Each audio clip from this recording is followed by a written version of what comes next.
William Daniell RA was an English landscape and marine painter and engraver. He travelled extensively in the Far East, helping to produce one of the finest illustrated volumes of the period, Oriental Scenery. He also travelled around the coastline of Britain to paint watercolours for the equally ambitious book A Voyage Round Great Britain. His work was exhibited at the Royal Academy and the British Institution, and he became a Royal Academician in 1822. Early life. William Daniell was born in Kingston-upon-Thames, Surrey. His father was a bricklayer and owner of a public house called the Swan Inn nearby Chertsey. Daniell's future was dramatically changed when he was sent to live with his uncle, the landscape artist Thomas Daniell, after his father's premature death in 1779. In 1784 William accompanied his uncle to India, who worked there as an engraver, acting as his assistant in preparing drawings and sketches. William's brother Samuel Daniell remained independent of his uncle and also became a topographical artist. He went to South Africa in 1801 and after his return to England published African Scenery and Animals, a collection of aquatints. From 1806 he lived in Ceylon. Daniell was 16 when he accompanied his uncle to India. On arriving in Calcutta in 1786, Thomas Daniell published a proposal for engraving 12 views of the city. This seemed a promising idea, since Calcutta was rapidly expanding and its European inhabitants might be willing to buy engravings showing its latest buildings. Both he and William were inexperienced engravers and had to enlist the help of Indian craftsmen, but the set was completed in November 1788 and sold well. Thomas next began planning an ambitious tour of northern India, possibly inspired by the wealth of picturesque scenery indicated in William Hodges' collection of aquatints, Select Views in India. In August 1789, Thomas and William set off upriver past Murshidabad to Bhagalpur, where they stayed with Samuel Davis, an employee of the East India Company and a skilled amateur artist. They continued on to Kanpur and then travelled overland to Delhi, visiting Agra, Fatehpur Sikri and Mathura. On the way, the following April they made a pioneering tour to Srinagar, Uttarakhand and Garhwal in the Himalayas. Lottery proceeds. Thomas and William Daniell were back in Calcutta at the end of 1791. They held a lottery of the completed work, using the proceeds to fund a tour to the south. Since the Third Mysore War was in progress, the Daniells suspected that a market existed among the British for oil paintings and drawings of the areas in which the conflict was taking place. They duly visited various hill forts on the way south, as well as the huge and richly carved temples at Maduri, Mamallapuram and Rameswaram. Once back in Madras they held another lottery of the work and set off on a tour to western India. On their arrival in Bombay in March 1793 they met James Wales, then busy drawing the area's cave temples. He took them to Elephanta, Kali and Canary among other places. In September 1794 the Daniells returned to England. Over the period 1784 to 1794 William kept a detailed diary of their travels.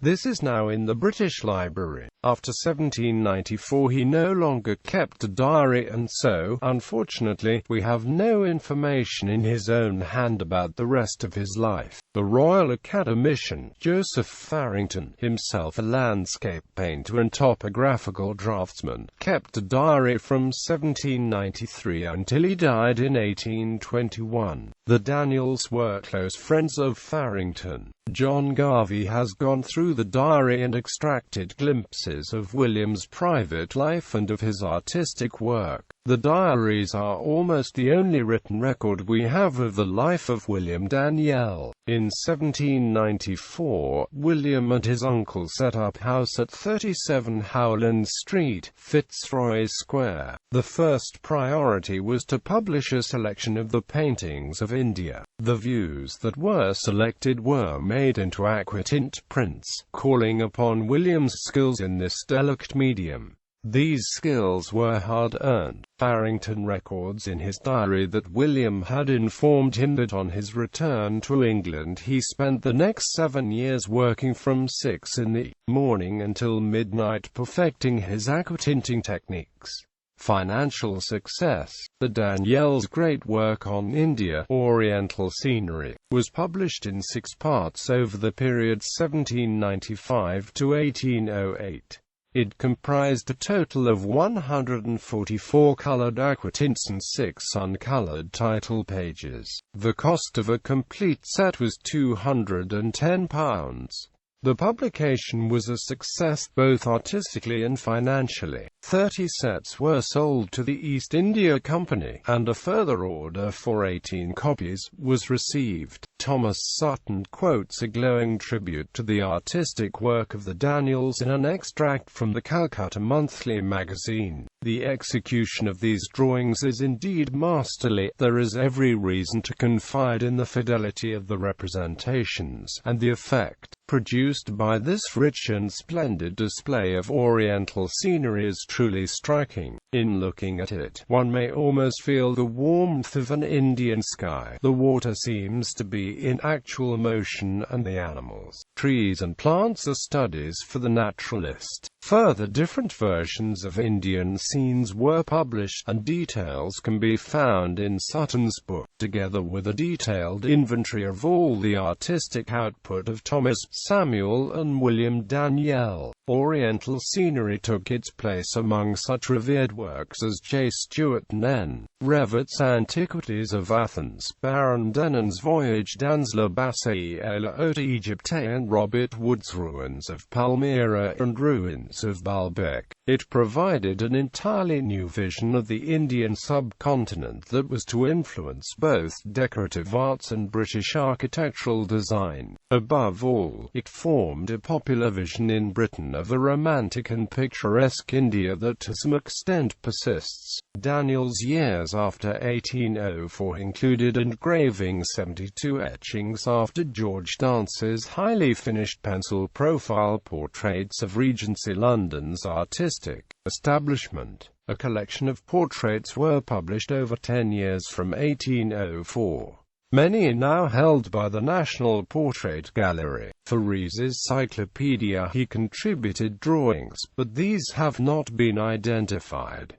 A Voyage round Great Britain. In 1813 Daniell decided to undertake what was to be his greatest artistic work, A Voyage round Great Britain. His plan was to journey around the whole coast and record views of places of interest. An integral part of the venture was to provide a running commentary, which described the scenery and the conditions of the people. Daniell had already had excursions in England, Wales and Scotland, and so he had a good idea where to go and what he might find by way of subjects for paintings. The original intention was to make a coastal trip by sea, but it became clear early on in the venture that this was not practical, and most of the journey around the coast had to be made by road. The journey was completed in 6 separate trips over the period 1813 to 1823.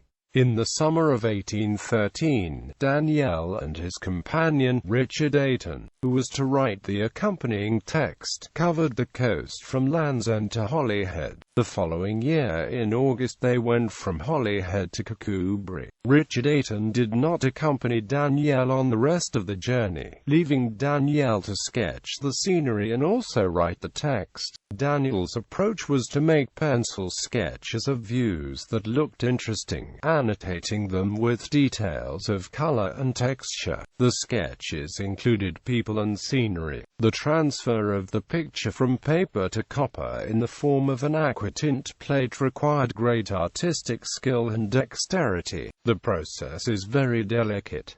This was done on his return to London, as was the printing and colouring of the prints. Daniell must have had a very good visual memory of the places he had visited, as up to 5 years elapsed between the production of the sketches and the prints being completed. In 1815, Daniell set out in May and travelled north to Wigtown.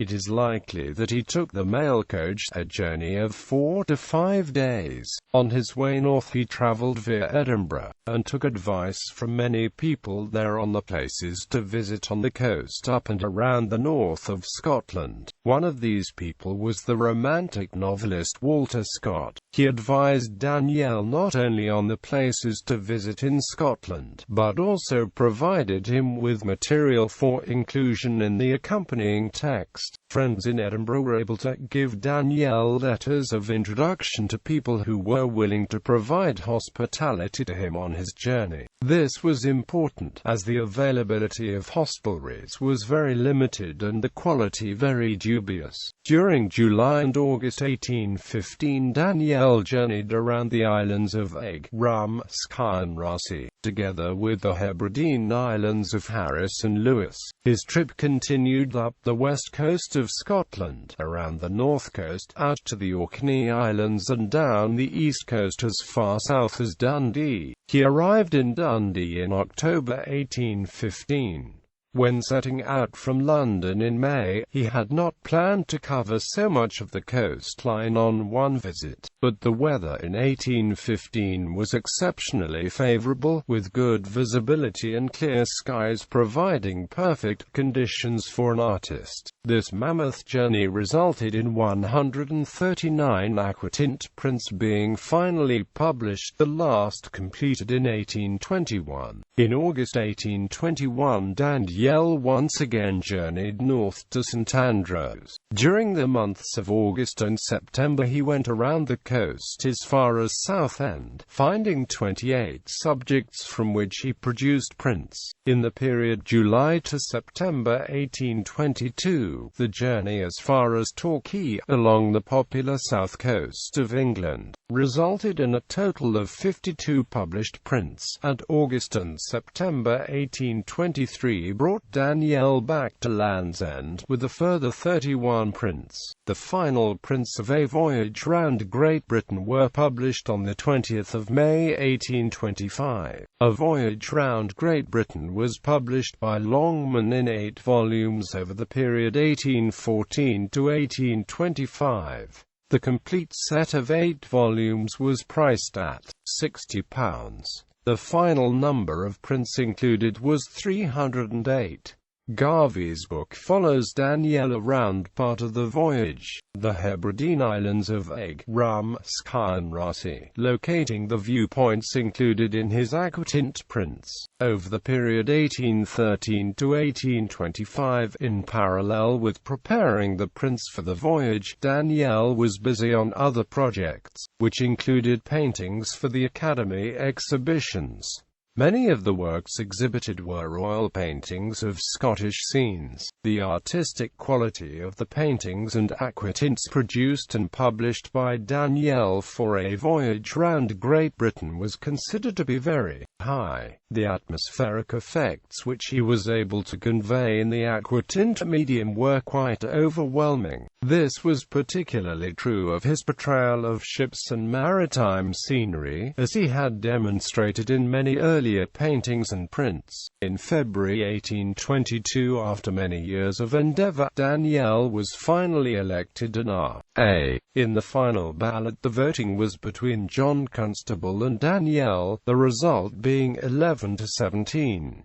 William produced a number of marine paintings. One, The Burning of the Kent, is in the Museum of the Queen's Royal Surreys, having been rediscovered after having disappeared for over 100 years. It is an illustration of the dramatic loss of the Kent and East Indiaman and the rescue of some 550 survivors of her 650 crew and passengers. His shipping scenes, such a bird's-eye view of the East India dock at Blackwell, were supplemented by greatly admired battle pieces. In 1825, he won a prize of £100 for a pair of paintings depicting the Battle of Trafalgar, exhibited at the British Institution. Daniell turned to panorama painting before his death, beginning in 1832 with a painting of Madras, including a depiction of the Hindu mode of taming wild elephants. Daniell's last great artistic work was produced between 1827 and 1830. Over this time he became interested in the scenery around Windsor. In 1827, 1828 and 1830, he exhibited a total of 5 oil paintings of Windsor Castle and its surroundings and 2 oil paintings of Virginia Water, at the Royal Academy exhibitions. These were considered to be among his finest oil paintings, and according to Sutton, his view of the Long Walk at Windsor was generally acknowledged to be his masterpiece in oils. Daniell produced a set of 12 aquatints of the Windsor and Virginia water views. Sutton paints a beautiful verbal picture of Daniell, the successful artist, enjoying to the full the creation of these aquatint prints. These 12 prints of the finest aquatints ever made, standing alone at the highest possible peak. Aquatint could go no further, and although attempts have been made by others to excel them, none succeeded. The prints were made in Daniell's usual way, engraved by himself from his own drawings, and published by himself at 14 Russell Place, Fitzroy Square. By this time he was a comparatively wealthy man, and one can imagine him lovingly and carefully tinting the plates, leisurely savouring the subtle beauties, unhampered by time of financial worry. We feel, in looking at these aquatints, that perhaps Daniell, with the philosophy of a much-travelled man, realized that in the cool greys and greens with which he stained his prints was the charm of his own land, more enduring than the exotic mystery of the Orient or the strange architecture of Hindustan. Daniell worked right up to his death, on the 16th of August 1837 at Brecknock Terrace, Camden Town. The house is marked by a commemorative plaque. He submitted 5 pictures to the Royal Academy Summer Exhibition in that year. The final twist in the story of A Voyage Round Great Britain was the discovery, in 1962, of 306 of the original 308 Daniell copper plates, the location of which had not been known for more than 100 years. They are now the property of the Tate. It seems appropriate that of all the topographical books of the 19th century it should be copper plates for Daniell's Voyage Round Great Britain that have survived. They are a monument to his industry and his unsurpassed skill in handling the remarkable delicacy of the aquatint process. Published works. Among his publications, engraved in aquatint, were Voyage to India, Zoography, Animated Nature, Views of London, Views of Bhutan, a work prepared from his uncle's sketches, A Voyage Round Great Britain, which occupied him for several years. Collections. Daniell is represented in the following collections, among others: National Portrait Gallery, London; Royal Academy of Arts, London; National Maritime Museum, London; Courtauld Institute of Art, London; Fine Arts Museums of San Francisco; National Museums and Galleries of Wales, Cardiff; Indianapolis Museum of Art, USA; Falmouth Art Gallery, Falmouth, UK; Dallas Museum of Art, Texas; Watford Museum, Watford, UK.